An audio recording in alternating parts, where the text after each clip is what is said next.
Tarixda testda qiyin savol bor-ku. Yozmada qiyin tenglama. Bugungi ikkinchi marta tushgan qiyin savollardan o'sha tenglamani qiyin savoli mana shu tushibdi. Demak, yechimga o'tamiz. Mana shu holatda berilgan. Birinchisida haqiqiy ildizlar nechta, ikkinchisida ildizlar yig'insini toping degan savol ekan. Demak, buni bunday qilib ishlaymiz. A'sining yechimi. Xo'p, 4-ildiz ostida x ni a deb olamiz, x plus 1 ni b deb olamiz. Shunda bizga mana bu a kvadrat bo'ladi.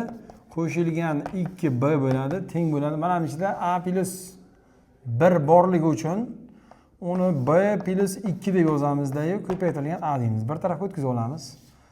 A kvadrat minus ab. Ya'ni bu ikkalasi ko'paydi, bu tarafga o'tdi. Keyin plus 2b minus 2a teng 0 ga.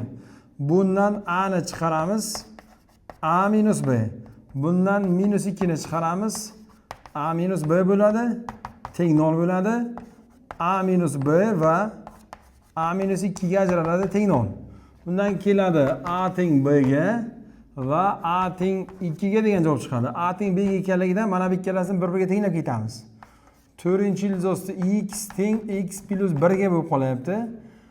Keyingi holat a teng 2 deganmiz. Mana bu narsani 4-ildiz ostida x teng 2 degan vaqtimiz x teng 16 degan javob chiqadi. Bu bitta yechim hozircha. Keyin mana bu narsani grafik qilamiz. 4-darajani ishlash salgina muammoroq. Mana shunday holatda chiziladi. Mana bu grafiki demak 1. X ga 0 berganda y dan 1 bo'ladi, y ga 0 berganda x dan minus 1 bo'ladi. Mana shu holatda chiziladi. Bular kesishmaydi, chunki bu 1 ni olish, bu ham 1 ni oladi, 1 da 1 ni olish mumkin, lekin yaqinlash uncha bir-biriga juda yaqin emas. Bu yerdan yechim chiqmaydi. Yechim bitta. Nechta ildizga kelsa bitta. A shartining javobi bitta, B shartining javobi ildizlar yig'insini so'ragan, bitta ildiz bo'lgani uchun 16 ni o'zini olib ketasiz. Misol mana shu holatda ishlanadi. Buni kirganlarga jo'natamiz.